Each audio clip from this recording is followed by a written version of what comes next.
Hello, what's up? I'm Brian here doing another video for you guys, and this time I'm talking about the reveals from Fan First Friday at Hasbro Pulse, and I gotta say that the reveals are somewhat disappointing, not for the fact of the actual reveals themselves. I think the figures do look pretty good, but for the fact that we know more is coming out from Hasbro. In fact, we've got so many listings, and they only revealed 4 figures. It just kinda seems like they're really taken away from the fact that they could reveal a lot more at this event.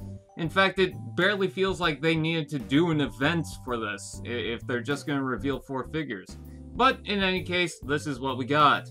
The first figure we're going to take a look at is the Leader Class Slug or Slag. I believe they're renaming it as Slug again. And I think this figure does look pretty cool. There's a lot of reviews out there for the Slug figure, so I'm not going to talk too much about it, but it does look pretty awesome. And they did mention that they are likely going to do another Dinobot from the main 3, which tells me that eventually we'll get a Leader Class swoop, and I hope that's true. Anyways, yeah, the coloring looks nice. If it's anything like the Grimlock, then I'm super impressed with it already. And moving right along, we've got the robot mode itself, and it does come with Daniel, which has the stupid no knees thing going on. I don't know why they decided, hey, let's not put knees on this little tiny action figure, but whatever.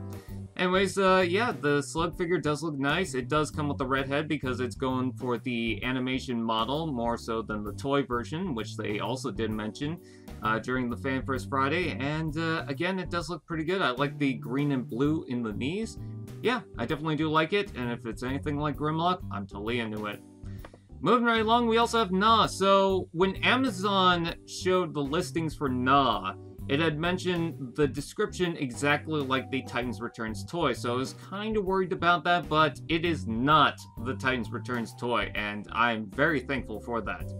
Taking a look at the alt mode, it does look pretty good. I think that the legs are set a little far back, and what's unfortunate is that the jaw is connected to the arms, so you move the jaw and the arms go with it. But I think that's going to be better than the Titans Returns one that just had it hanging off to the side. I think that the coloring is nice. I like the dark gray on the top of it. You can plug the gun onto the side if you want. It's just a storage thing. You don't really have to. I do like the tail on the back. I think the tail looks much better than the original. It almost looks like it articulates, but I don't think it does. And yes, his head is inside the jaw, but I think it hides itself just fine. Well, not really hides itself. It just, you know, sits back just fine. And I do like this pearlescent green color they've got for the eyes.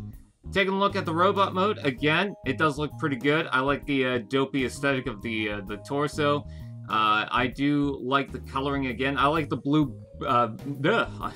I messed up on my words. I do like the blue boots, yeah, I just think that for now, this looks pretty awesome, and I don't think it's going to replace my Titans Returns one. I think it's just going to go with it. Anyways, moving right along, we also have Wreck Gar. Now, for his motorcycle mode, I'm not sure if I like it or I don't like it. And the reason why I say that is because you can obviously tell where the limbs are. I get that it's a motorcycle, so it would definitely be harder to flesh out some of the details, but I don't know, it's just, I see the legs right there and immediately register, hey, that's the legs. I do like how they're doing the torso underneath the windscreen and then the arms right there. I think the conversion has some interesting tricks to it, and I do like the blue windscreen on the top. I like the gold flame element back there, and yes, you can store the weapon on the back. It looks ridiculous, but I like that. And you can have other figures riding it. So you can have another Wreck Gar riding it. I imagine they're going to repaint this. In fact, they mentioned that before. And you could also have the Power of the Primes toy ride this if you want.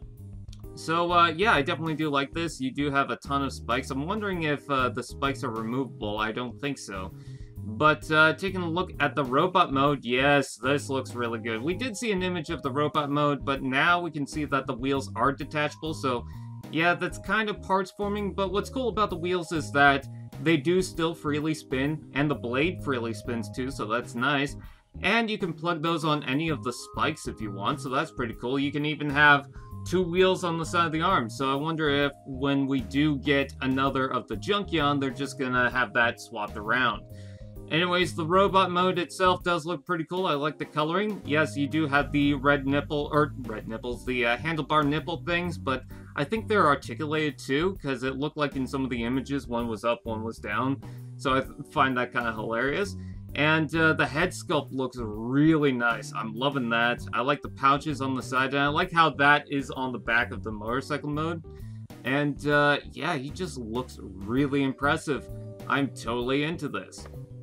And last but not least for the reveals, other than the fact that they are reissuing the Transformers the movie on DVD, Blu-ray, whatever things, we've got the Shattered Glass Starscream. So it is going to be a Siege repaint, and I'm both excited and upset for this because I've been trying to get every version of the repaints for the Siege Seekers. And here's another one that I could barely get because Hasbro Pulse shipping in Canada is really not worth it, so I'm disappointed by that. I have no idea how I'd be able to get this.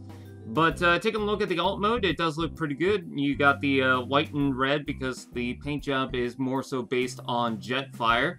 You do have the red Decepticon logos, which are suited for the Shattered Glass lineup. And you do have these swords. Now, what I think is that the original Shattered Glass Starscream this is based on was a repaint of the Cybertron Starscream, so they're trying to give it the blades, because if you guys don't remember, the Cybertron Starscream, when you plug in the Cyber Key, you get these blades, so I think it's trying to recreate that, so I think that's a nice touch, and the blade itself does separate, you can combine that, so I do think that's a nice touch. Again, it's kind of like how Megatron, the original toy, was based on the Energon repaint, and to incorporate that, they just added a bunch of parts to kind of recreate that jet mode. Anyways, taking a look at the robot mode, again, does look pretty good. I think it's well suited for the Siege mold, more so than the Earthrise one. You can see that that sword combines, and you can see that one of the handles is longer, so yes, you can plug it in properly into the hand. And it does still come with the regular Siege null rays. Again, I have no idea how I'd get this, but I really want it. I need this and the Sparkless Seeker, so I don't know what I'm gonna do, but hopefully, eventually I can find those. Anyways, with that said, what do you guys think about these reveals? Please comment below, let me know. Please like, comment, share, subscribe, and all those fun doodads. And I will see you guys next time.